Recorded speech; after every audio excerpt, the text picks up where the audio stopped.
नमस्कार दोस्तों, स्टडी 91 पर आप सबका हार्दिक स्वागत अभिनंदन है। तो एक बार आप सब शानदार तरीके से महत्वपूर्ण प्रश्नों की श्रृंखला को आप लाइक और शेयर करना बिल्कुल नहीं भूलिएगा। आशा उम्मीद करता हूं कि आप सबको चीज़ें बेहतर तरीके से मिल रही होंगी। प्रश्न वही उतना ही पढ़ाने का प्रयास मैं कर रहा हूं जितने आपकी परीक्षाओं में काम चल जाए और आपको उच्चाटन की स्थिति भी ना लगे, यानी मन उन पढ़ने में ना लगे। मैं तो ऐसे भी देखता हूं कि चाहे आपको कितना भी दे दिया जाए लेकिन आप सबका मन नहीं लगता है, मन इधर उधर ही भटकता रहता है। मैं अक्सर देखता हूं बातें कुछ और, हम कुछ और बके चले जा रहे हैं, आप सब कुछ और करते जा रहे हैं।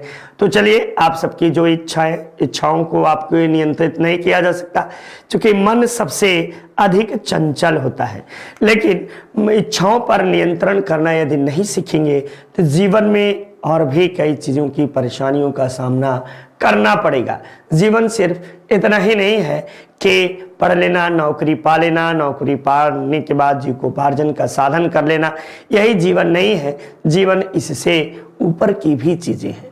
तो जो इच्छाएं, चूंकि आप सबसे मैं मुखातिब तो होता नहीं हूं, लेकिन वैचारिक रूप से चाहता हूं कि जीवन में परिवर्तन बहुत अधिक होना चाहिए। परिवर्तन समय काल, देश और परिस्थिति के अनुसार यदि स्वभाव में आप परिवर्तन नहीं करते हैं तो इसका परिणाम आपको ही भुगतना होगा, हम सबको भी भुगतना पड़ेगा। सिर्फ ये मत सोचिए कि आपके किए गए कृत्यों से सिर्फ आप ही उसका भुगतान करेंगे, बल्कि आने वाली पीढ़ियां भी चीज़ों को करेंगे। तो आशा उम्मीद करता हूं कि चीज़ें आप बेहतर तरीके से पढ़िए और सिर्फ पढ़िए। क्लास को लाइक और शेयर करना भी बिल्कुल नहीं भूलिएगा। तहे दिल से सभी लोगों को शुक्रिया एक बार। आइए शुरू करते हैं आज के महत्वपूर्ण टॉपिक, राष्ट्रपति। ठीक ना? वैसे आप सबको पता है कि भारतीय संविधान के अनुसार राष्ट्रपति सर्वश्रेष्ठ पद होता है और राष्ट्रपति देश का प्रथम नागरिक होता है। इसके अलावा सारे संवैधानिक कार्य जो हैं राष्ट्रपति के नाम से किए जाते हैं और राष्ट्रपति तीनों सेनाओं का प्रमुख होता है। तो ये सारी बातें क्यों की गई, कहां से की गई? राष्ट्रपति का पद जो है ये अमेरिका के संविधान से लिया गया है। राष्ट्रपति के निर्वाचन की रीति जो है ये आयरलैंड के संविधान से एकल संक्रमणीय आनुपातिक प्रतिनिधित्व प्रणाली के आधार पर राष्ट्रपति का चयन किया जाता है। ये सारी बातें आप सबको देखने को मिलेगी। तो आइए राष्ट्रपति से संबंधित प्रमुख अनुच्छेदों को देखते हैं और उससे संबंधित प्रमुख बातों का भी जिक्र करते हैं। तो चलिए, एक बार क्लास को आप सब पुनः लाइक और शेयर करना बिल्कुल नहीं भूलिएगा। Hindi individual bye Nitin sir. शानदार तरीके से नितिन सर ने हिंदी इंडिविजुअल का बैच पढ़ाया है। ये आपको 6वीं श्रृंखला है और 6वीं श्रृंखला आप सबके लिए शानदार तरीके से आपको मन लग रहा होगा पढ़ने में और पढ़ना एकदम जबरदस्त तरीके से पढ़ाया भी गया है। यूपी टेट 999 रुपए में ये भी आपको जबरदस्त तरीके से पढ़ाया गया है। सुपर टेट 1999 रुपए में शानदार श्रृंखला। आरओ के 499 रुपए में ये भी आपको पढ़ाया गया। साथ ही साथ 699 रुपए में हमारी संस्था की ओर से एसएससी जीडी की कोर्स भी उपलब्ध है, आप इसे परचेज कर सकते हैं। वीडियो मॉक टेस्ट, अबे आपको वीडियो का एग्जाम का शेड्यूल कभी भी आ सकता है, आप इसके लिए तैयार रहिए और अपनी तैयारी निरंतर शानदार तरीके से जारी रखें। आशा उम्मीद करता हूं कि यदि कोई समस्या आ रही होगी तो 7007734525 पर कॉल कर सकते हैं। देखिए, भारत के राष्ट्रपति के विषय में हम सब बातें करेंगे। भारत का राष्ट्रपति देश का प्रथम नागरिक होता है, साथ ही साथ तीनों सेनाओं का प्रमुख होता है। तीनों सेनाओं का प्रमुख।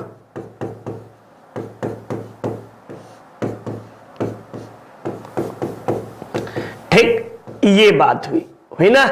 ये तीनों सेनाओं का प्रमुख भी माना जाता है। अनुच्छेद 52 इसमें कहा गया है कि भारत का एक राष्ट्रपति होगा। ये बातें किसमें कही गई है? तो आर्टिकल 52 में कहा गया है कि भारत का एक राष्ट्रपति होगा। ये बातें यानी राष्ट्रपति के पद की बातें किसमें की गई हैं? तो अनुच्छेद 52 में। अनुच्छेद 53 कहता है राष्ट्रपति की कार्यपालिका शक्ति, ठीक ना, यानी राष्ट्रपति के कार्यपालिका शक्ति के विषय में कहा गया है। इस आर्टिकल में कहा जाता है कि आर्टिकल 53 के तहत संघ की समस्त कार्यपालिका संबंधी शक्तियां राष्ट्रपति में निहित होगा। राष्ट्रपति स्वयं अथवा अपने अधीनस्थ अधिकारियों के माध्यम से इन शक्तियों का प्रयोग करेगा, ठीक ना। ये बातें आपको स्वतः अथवा अपने अधीनस्थ अधिकारियों के माध्यम से इन आपको जो है कार्यपालिका संबंधी शक्तियों का प्रयोग करता है। आर्टिकल 54 में कहा गया है राष्ट्रपति के निर्वाचक मंडल में संसद के दोनों सदनों के सदस्य भाग लेंगे, यानी संसद के दोनों सदनों का मतलब है राज्यसभा प्लस लोकसभा के निर्वाचित सदस्य, मनोनीत सदस्य नहीं भाग लेते हैं। यानी जो राष्ट्रपति के द्वारा मनोनीत 12 सदस्य लोकसभा में, आपको राज्यसभा में और 2 सदस्य लोकसभा में किए जाते थे। अब तो एंग्लो इंडियन की समाप्ति कर दी गई है, लेकिन मनोनीत सदस्य राष्ट्रपति के निर्वाचन में भाग नहीं लेंगे। साथ ही साथ आपको राज्य विधानसभाओं के भी निर्वाचित सदस्य भाग लेते हैं। यदि किसी राज्य का मुख्यमंत्री भी यदि आपको जो है निर्वाचित न होकर मनोनीत है, यानी जिन राज्यों में द्विसदनीय विधानमंडल है उन राज्यों के मुख्यमंत्री यदि विधान परिषद का है तो वह राष्ट्रपति के निर्वाचन में भाग नहीं लेगा। समझ में आई बात? यानी राष्ट्रपति विधानसभा का ना होकर मुख्यमंत्री विधानसभा का ना होकर बल्कि विधान परिषद का सदस्य है, तो ऐसी स्थिति में राष्ट्रपति के निर्वाचन में भाग नहीं लेगा। ठीक। नेक्स्ट देखिए 70वें संविधान संशोधन 1992 द्वारा दिल्ली और पुदुचेरी के आपको संघ विधानसभाओं के क्षेत्र में आपको जो है कि निर्वाचित सदस्य इसमें भाग ले सकते हैं।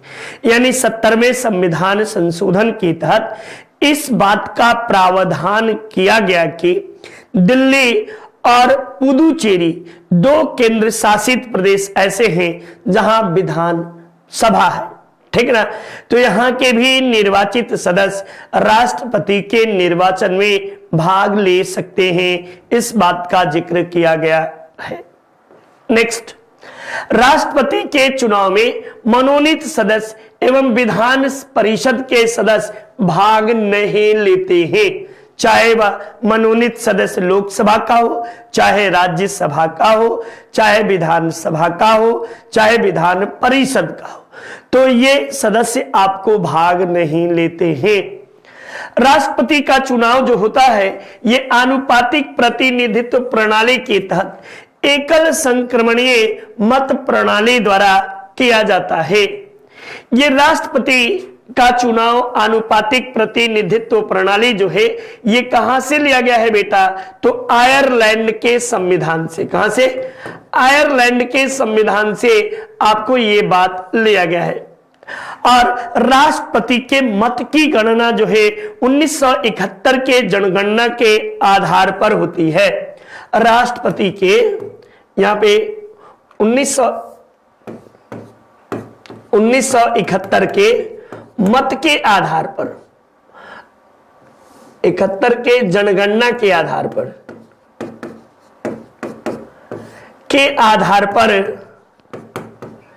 राष्ट्रपति के मत की गणना होती है, ठीक ना। मत की गणना आपको होती है और ये कब तक रहेगा? तो 2026 तक रहेगा, ठीक ना।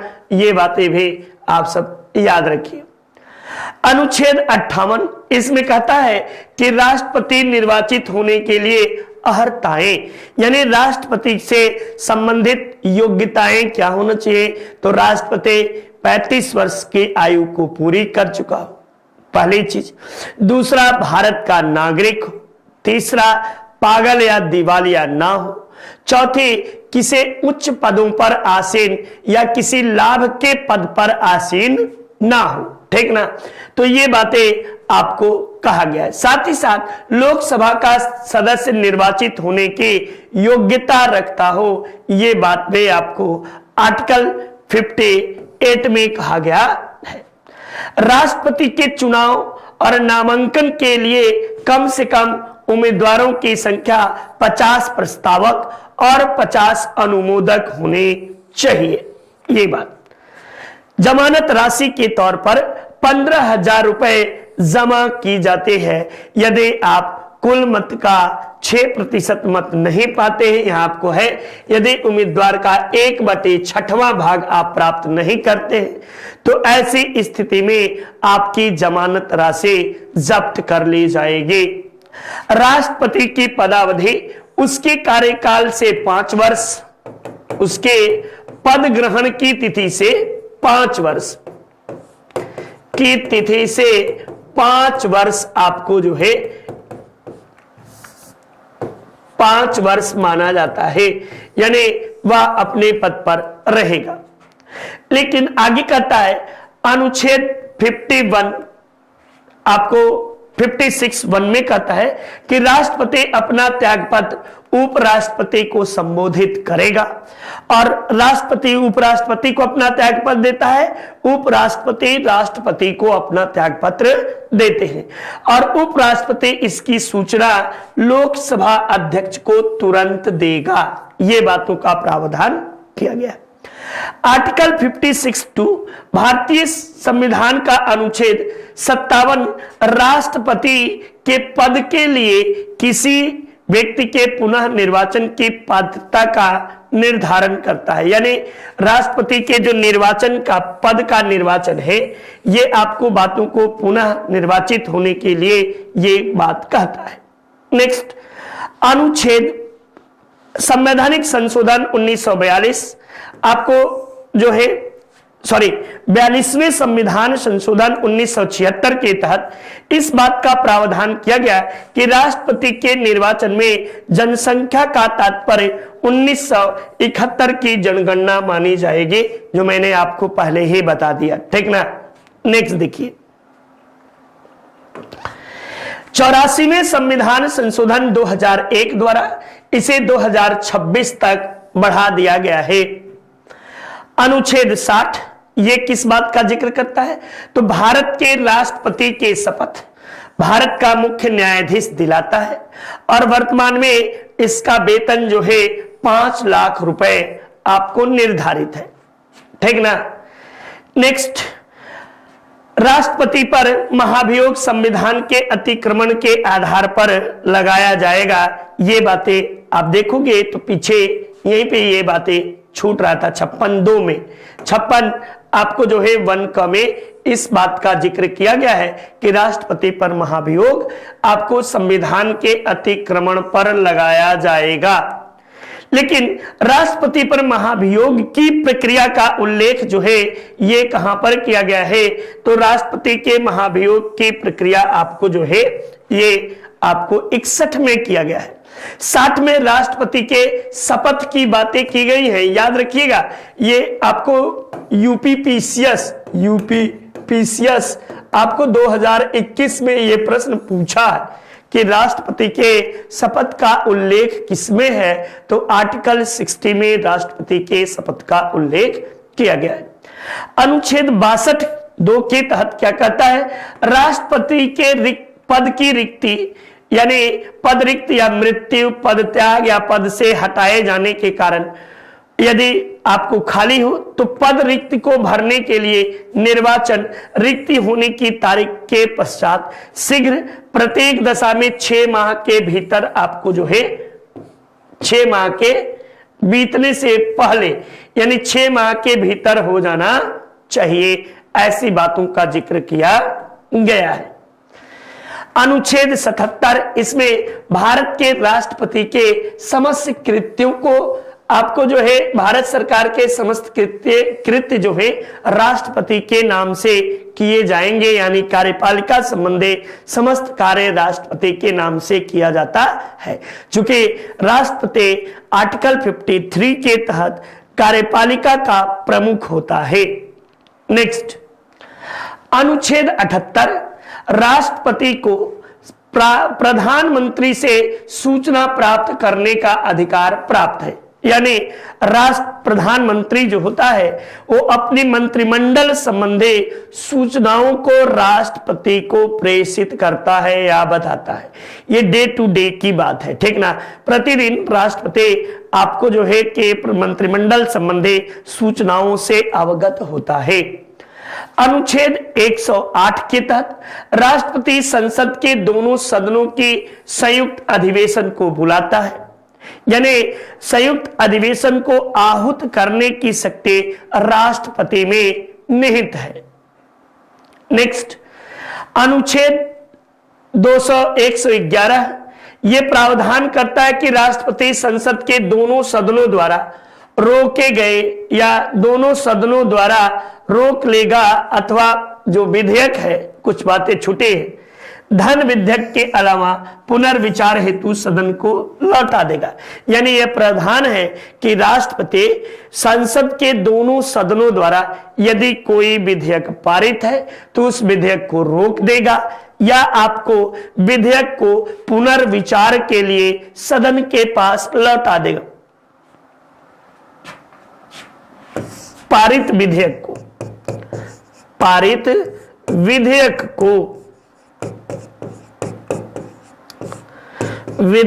रोक लेगा या विधेयक को पुनर्विचार हेतु सदन के पास लौटा देगा, ऐसी बातें जिक्र किया गया है। आर्टिकल 71 में आपको राष्ट्रपति एवं उपराष्ट्रपति के निर्वाचन संबंधी विवादों का विनिश्चय करना यह माननीय सर्वोच्च न्यायालय का काम है, यानी राष्ट्रपति और उपराष्ट्रपति से संबंधित निर्वाचन से संबंधित उत्पन्न विवाद जो है ये माननीय सर्वोच्च न्यायालय सुन सकता है। इसके अतिरिक्त कोई दूसरा न्यायालय इस पे निर्णय नहीं देगा, यानी माननीय सर्वोच्च न्यायालय का निर्णय अंतिम माना जाएगा। नेक्स्ट, अनुच्छेद आपको जो है 123 यानी अनुच्छेद 1, 2, 3 संसद की विश्रांति काल के दौरान राष्ट्रपति के अध्यादेश प्रख्यात करने की शक्ति की बात करता है। और आप सबको पता होना चाहिए बच्चा कि ये 1935 के अधिनियम से लिया गया है, कि अधिनियम से लिया गया है, ठीक ना। ये बातें भी याद रखिए, यानी संसद विश्रांति काल के दौरान कोई भी अध्यादेश प्रख्यात करना हो तो राष्ट्रपति अनुच्छेद 123 के तहत उसे प्रख्यात कर सकता है। अनुच्छेद 72 में भारत के राष्ट्रपति को क्षमादान की शक्ति प्रदान की गई है। क्षमादान में इसमें आपको जो है कि उसे लघुकरण करना, छोटा करना, उसे आपको मृत्यु दंड की सजा को भी माफ करने का अधिकार जो है राष्ट्रपति को दिया गया है।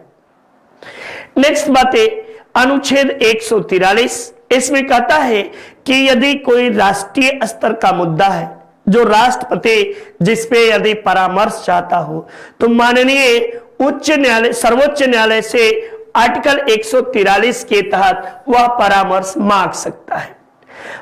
अब तक ये जो परामर्श है अब तक कुल 10 बार मांगा है, अब तक 10 बार आपको मांगा गया है, ठीक ना, मांगे हैं, लेकिन एक बार भी इसे स्वीकार नहीं किया गया है, इसे एक बार भी स्वीकार नहीं किया गया है, एक बार भी स्वीकार नहीं किया गया है। ये बातें भी आप सब याद रखते चलिए, देखते चलिए। ये इसके अलावा भारत का राष्ट्रपति तीनों सेनाओं का प्रधान सेनापति होता है। राष्ट्रपति राष्ट्र का प्रतिनिधित्व करता है, परंतु राष्ट्रपति जो है राष्ट्र का प्रतिनिधित्व करता है, परंतु राष्ट्र का नेतृत्व नहीं करता। राष्ट्र का नेतृत्व कौन करता है? तो प्रधानमंत्री करता है। और इसीलिए राष्ट्रपति जो होता है वो आपको राष्ट्राध्यक्ष होता है, लेकिन प्रधानमंत्री शासनाध्यक्ष होता है। यहीं पे नोट करिएगा, नोट कर लेना अपनी कॉपी में। राष्ट्रपति राष्ट्राध्यक्ष होता है, राष्ट्रपति राष्ट्राध्यक्ष होता है, लेकिन प्रधानमंत्री जो होता है ये शासनाध्यक्ष होता है। क्या होता है? शासनाध्यक्ष। ये बातें हैं, ठीक ना? तो ये महत्वपूर्ण। किसी भी भौगोलिक क्षेत्र को अनुसूचित घोषित करने का संवैधानिक अधिकार जो है ये किसे प्राप्त है? तो राष्ट्रपति को ही प्राप्त है। तो इस तरीके से आप सबने राष्ट्रपति से संबंधित प्रमुख बातों को देखा। अब देखिए, राष्ट्रपति को नियुक्ति का भी अधिकार है। राज्यपाल की नियुक्ति, महान्यायवादी की नियुक्ति, सर्वोच्च न्यायालय के न्यायाधीश की नियुक्ति, आपको निर्वाचन आयोग की नियुक्ति, लोक सेवा आयोग के अध्यक्ष की नियुक्ति, महालेखा नियंत्रक परीक्षक की नियुक्ति, ये सारी नियुक्तियां आपको राष्ट्रपति के द्वारा की जाती है, ठीक ना? यानी राष्ट्रपति को आपको वैधानिक अधिकार, न्यायपालिका संबंधी अधिकार, कार्यपालिका संबंधी अधिकार और विधायिका संबंधी अधिकार, सारे अधिकार आपको प्राप्त है। देखिए, भारत के कुछ प्रमुख राष्ट्रपति और उनका पदानुसार क्रम है, ठीक ना? भारत के पहले राष्ट्रपति जो है ये आपको डॉक्टर राजेंद्र प्रसाद है और सबसे लंबी समय तक राष्ट्रपति के रूप में इन्होंने ही काम किया है। इनका कार्यकाल जो है देखेंगे तो ये 26 जनवरी 1950 से लेकर 30 मई 1962 ईस्वी तक ये राष्ट्रपति के रूप में कार्य किए। लगभग इनका कार्यकाल 3 बार रहा, ठीक? 3 बार राष्ट्रपति के रूप में इन्होंने पद को सुशोभित किया। व्यक्तिगत रूप से ये आपको पहले स्थान पर आते हैं। देश के दूसरे राष्ट्रपति सर्वपल्ली राधाकृष्णन है। सर्वपल्ली राधाकृष्णन आपको जो है ये प्रथम राष्ट्रपति, ये तो याद होगा, प्रथम राष्ट्रपति और सबसे लंबे कार्यकाल वाले राष्ट्रपति, सबसे लंबे कार्यकाल वाले राष्ट्रपति। इसके बाद सर्वपल्ली राधाकृष्णन दार्शनिक राष्ट्रपति, ये क्या थे? तो दार्शनिक राष्ट्रपति आपको जो है कि सर्वपल्ली राधाकृष्णन और देश के दूसरे राष्ट्रपति के रूप में जाने जाते हैं। जाकिर हुसैन जो थे ये प्रथम मुस्लिम राष्ट्रपति, प्रथम अल्पसंख्यक या मुस्लिम राष्ट्रपति भी कर सकते हैं, ठीक ना? मुस्लिम राष्ट्रपति के रूप में आपको इन्होंने कार्य किया। व्यक्तिगत रूप से तीसरे आपको राष्ट्रपति के रूप में रहे। वेंकट गिरी यानी वीवी गिरी जो है ये प्रथम कार्यवाहक राष्ट्रपति, प्रथम कार्यवाहक राष्ट्रपति के रूप में कार्य किया। ये द्वितीय कार्यवाहक राष्ट्रपति के रूप में कार्यवाहक राष्ट्रपति आपको रहे और सर्वोच्च न्यायालय का एकमात्र न्यायाधीश जो कि राष्ट्रपति के रूप में कार्य किया। सर्वोच्च न्यायालय का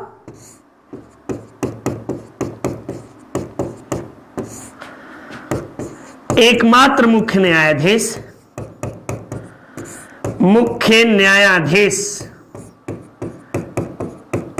जो राष्ट्रपति के रूप में कार्य किए, जो राष्ट्रपति के रूप में कार्य किया, ये बातें भी आप याद रखते चलिए। वेंकट वराहगिरी ये देश के चौथे राष्ट्रपति बने, व्यक्तिगत तौर पर चौथे राष्ट्रपति, ऐसे तो छठवें कार्यकाल के आधार पर। फखरुद्दीन अली अहमद ये आपको जो है कि पद पर रहते हुए मृत्यु को प्राप्त करने वाले ये दूसरे राष्ट्रपति हैं, और ये पहले पद पर रहते हुए फखरुद्दीन अली जो है ये पद पर रहते हुए मृत्यु को प्राप्त करने वाले प्रथम राष्ट्रपति के रूप में भी इन्हें हम सब जानते हैं। नेक्स्ट देखिए, आपको बीडी जत्ती, ये आपको तृतीय कार्यवाहक राष्ट्रपति, तृतीय कार्यवाहक राष्ट्रपति के रूप में रहे। इसके बाद नीलम संजीवा रेड्डी व्यक्तिगत रूप से छठवें और एकमात्र जो है निर्विरोध निर्वाचित होने वाले राष्ट्रपति, विरोध राष्ट्रपति के रूप में ये नीलम संजीवा रेड्डी चयनित किए गए। ज्ञानी जैल सिंह प्रथम सिख राष्ट्रपति, और आपको पॉकेट वीटो का प्रयोग करने वाले राष्ट्रपति, पॉकेट वीटो, ठीक ना, वीटो का प्रयोग करने वाले आपको जो है कि राष्ट्रपति। आर वेंकटरमन, ये देश के 8वें राष्ट्रपति। आपको डॉक्टर शंकर दयाल शर्मा, देश के 9वें राष्ट्रपति। के आर नारायणन, प्रथम दलित राष्ट्रपति, प्रथम दलित राष्ट्रपति, ठीक ना, राष्ट्रपति। आपको प्रथम वैज्ञानिक राष्ट्रपति, वैज्ञानिक राष्ट्रपति। ये सारी बातें आप याद करते चलिए। नेक्स्ट देखिए, प्रतिभा देवी पाटिल, प्रथम महिला राष्ट्रपति,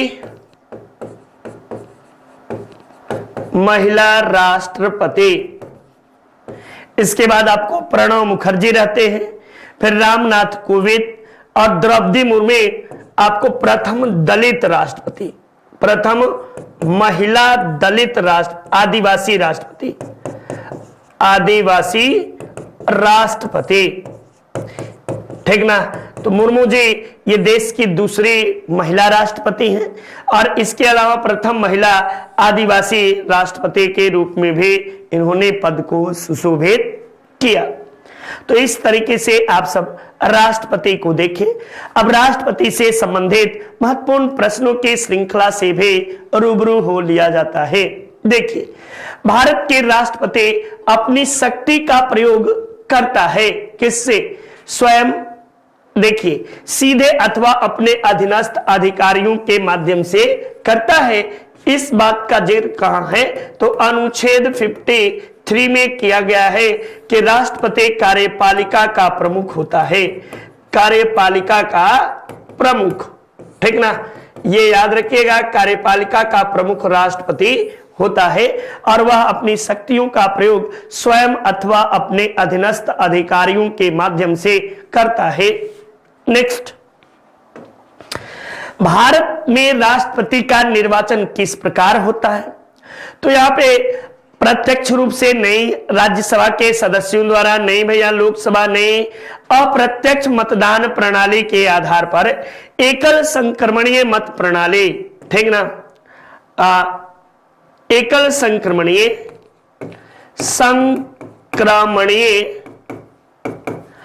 आनुपातिक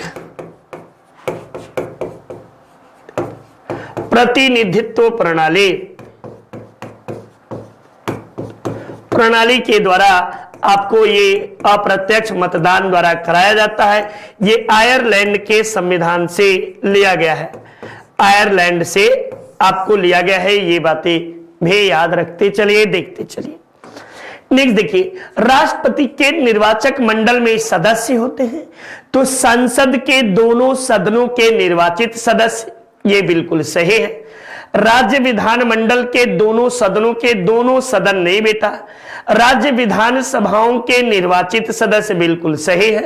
और दिल्ली एवं पुदुचेरी के सदस्य, यानी 1, 2, 3 और 4, और ये 2 नहीं होगा, 1, 3 और 4। Answer is your right answer, ठीक ना। तो इस तरीके से आप इसे कर सकते हैं। यूजीसी नेट पेपर 1 ये उन अभ्यर्थियों के लिए है जो कि पीजी फर्स्ट डिवीजन, जो कि 55% के साथ पास हैं और जो असिस्टेंट प्रोफेसर बनने की इच्छा रखते हैं। नेक्स्ट, भारतीय संविधान के 70वें संविधान संशोधन द्वारा राष्ट्रपति के चुनाव में जिन दो केंद्र शासित को अधिकार दिया गया वे कौन थे? तो दिल्ली और पुदुचेरी। ये 70वें संविधान संशोधन के तहत दिल्ली और पुदुचेरी विधानसभा के निर्वाचित सदस्यों को राष्ट्रपति के निर्वाचन में भाग लेने की अनुमति दी गई। नेक्स्ट, भारत के राष्ट्रपति के उम्मीदवार के प्रस्ताव तथा अनुसमर्थन किया जाना चाहिए। कम से कम कितने होने चाहिए? 10 नहीं, 20 नहीं, 50, 5 नहीं बेटा, यहां 50 कर लो, ठीक ना? 50 निर्वाचकों का होना चाहिए, 50 तो समर्थक होना चाहिए और 50 अनुमोदक होना चाहिए, ठीक ना? 50 समर्थक और 50 अनुमोदक, यानी ये बातें होनी चाहिए। 50 तो समर्थक और 50 तो अनुमोदक। अनुमोदक और प्रस्तावक का मतलब जान लीजिएगा। जब राष्ट्रपति अपना पर्चा दाखिला करने जाता है तो वो समर्थक होते हैं, और जब इसकी घोषणा सदन में की जाती है तो बैठे सदस्य के द्वारा जो क्लैपिंग की जाती है, यानी जो थपौड़ी ऐसे ऐसे बजाते हैं ना कि मैं आपकी बातों से समर्थन देता हूं, तो वो अनुमोदक कहलाते हैं, ठीक ना? तो 50 समर्थक होने चाहिए और 50 अनुमोदक होने चाहिए। नेक्स्ट, राष्ट्रपति के उम्मीदवार के लिए क्या आवश्यक नहीं है? तो राष्ट्रपति 35 वर्ष की आयु पूरी कर चुका हो, पढ़ा लिखा ना हो, ये यही बात है, ठीक ना? पढ़े लिखे होने का कहीं जिक्र नहीं किया गया है। संसद में चुने जाने की योग्यता रखता हो, देश का नागरिक हो, पागल या दिवालिया ना हो, किसी लाभ के पद पर आसीन ना हो। एक सांसद अथवा विधानसभा का सदस्य राष्ट्रपति निर्वाचित हो सकता है, परंतु चुनाव लड़ने से पूर्व उसे अपनी सदस्यता को त्याग देना होता है। अपने कार्यकाल के 6 माह के अंदर अपनी सदस्यता को, 6 वो महीना नहीं भैया, निर्वाचन होने के तुरंत बाद अपनी सदस्यता छोड़नी पड़ती है। या अच्छा, चुनाव लड़ने से पूर्व नहीं, एक सांसद चुनाव लड़ सकता है परंतु विधानसभा का नहीं। तो भैया ये आपको क्या होता है? तो निर्वाचित होने के तुरंत उपरांत अपने सदस्यता छोड़नी पड़ती है। ये बातें आप लोग याद रखिएगा।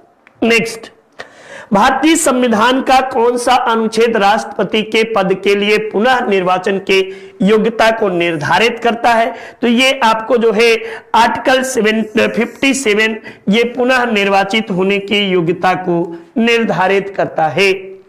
नेक्स्ट, अगर भारत के राष्ट्रपति के चुनाव में कोई विवाद हो तो उस विवाद को निर्णय को सुनने का काम सिर्फ और सिर्फ माननीय सर्वोच्च न्यायालय को है, और यह आपको जो है अनुच्छेद 70 के तहत सर्वोच्च न्यायालय राष्ट्रपति एवं उपराष्ट्रपति से संबंधित विवादों को सुनने का अधिकार रखता है।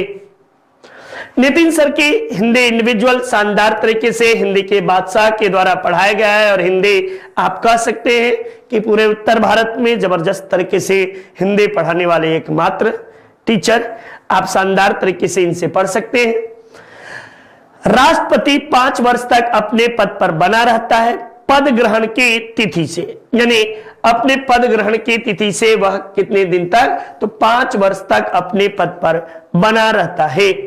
नेक्स्ट, राष्ट्रपति पर महाभियोग का आरोप संसद के किस सदन द्वारा लाया जाता है? तो संसद के किसी भी सदन द्वारा, चाहे लोकसभा हो चाहे राज्यसभा हो, किसी भी सदन द्वारा आपको लाया जाता है।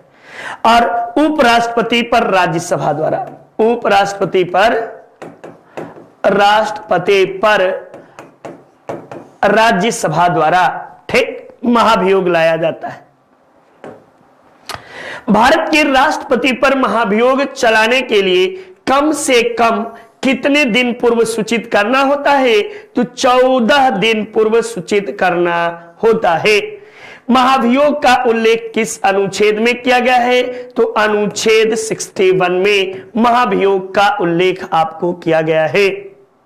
नेक्स्ट, यदि मृत्यु अथवा त्याग पत्र या हटाए जाने की स्थिति में भारत के राष्ट्रपति का पद रिक्त हो जाए तो उस पद पर कार्यभार कौन संभालता है? तो आर्टिकल अनुच्छेद 65 1 के तहत ये काम आपको जो है उपराष्ट्रपति द्वारा किया जाता है। उपराष्ट्रपति आपको तुरंत राष्ट्रपति के पद पर चला जाएगा और उसे भत्ता, वेतन और सारी चीजें राष्ट्रपति वाले दी जाती है। ठीक, चलिए नेक्स्ट।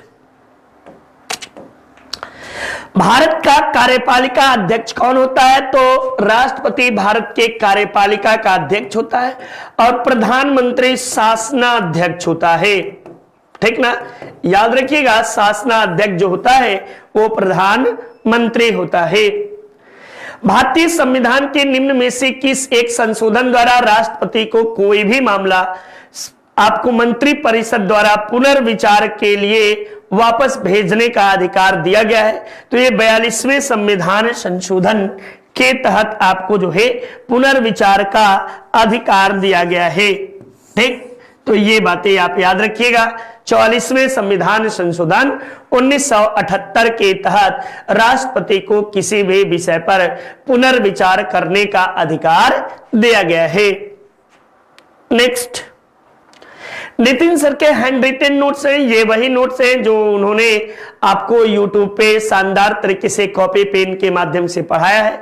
आप इसे परचेज कर सकते हैं, चाहे वह आधुनिक इतिहास, प्राचीन, मध्यकालीन, सामान्य हिंदी, न्यंजागर पे, राज व्यवस्था, बायोलॉजी, जियोलॉजी, कोई भी हो। राष्ट्रपति लोकसभा को कब भंग कर सकता है? तो भारत के प्रधान न्यायाधीश के अनुशंसा पर ना भैया, लोकसभा के अनुशंसा पर ना, केंद्रीय मंत्रिमंडल की सिफारिश पर। किसके? केंद्रीय मंत्रिमंडल की सिफारिश पर आपको जो है कि लोकसभा को भंग कर सकता है। लोकसभा जैसे ही भंग वैसे ही सरकार गिर गई। नेक्स्ट, लोकसभा और राज्यसभा की संयुक्त बैठक आहूत करता है ये राष्ट्रपति द्वारा। अनुच्छेद 108 के तहत आपको जो है ये आहूत करता है और इसकी अध्यक्षता कौन करता है? तो अध्यक्षता लोकसभा अध्यक्ष करता है। लोकसभा अध्यक्ष, ठीक ना, सभा अध्यक्ष के द्वारा अनुच्छेद 118(4) के तहत इसकी अध्यक्षता लोकसभा अध्यक्ष करता है। नेक्स्ट, भारत के राष्ट्रपति ने जिस एकमात्र मामले में अपने वीटो शक्ति का प्रयोग किया है वह आपको क्या है? तो डाक विधेयक के मामले में राष्ट्रपति के द्वारा ये आपको प्रयोग किया है। और ज्ञानी जैल सिंह, ठीक ना, ज्ञानी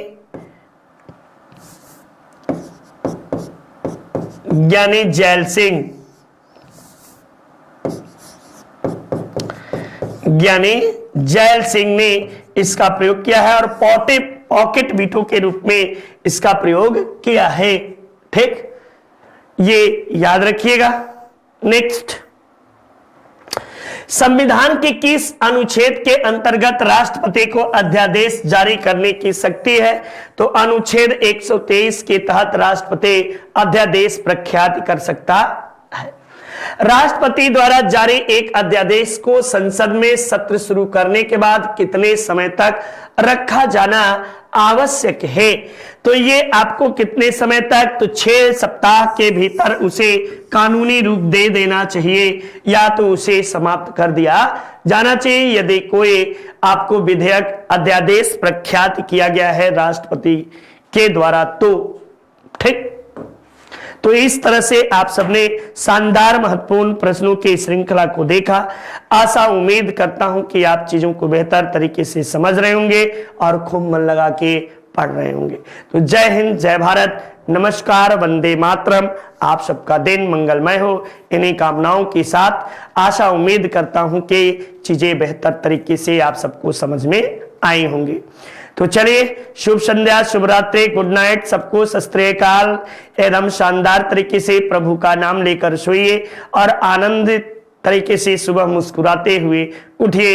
यही आप सबसे आशा और उम्मीद और कामना करता हूं। ईश्वर आपको सद्मार्ग पर जाने के लिए प्रेरणा दे। आप प्रेरित हो ईश्वर से और अपने मार्ग पर निरंतर पथ प्रदर्शक के रूप में ईश्वर को याद करिए और बढ़ते चलिए। जय हिंद, जय भारत।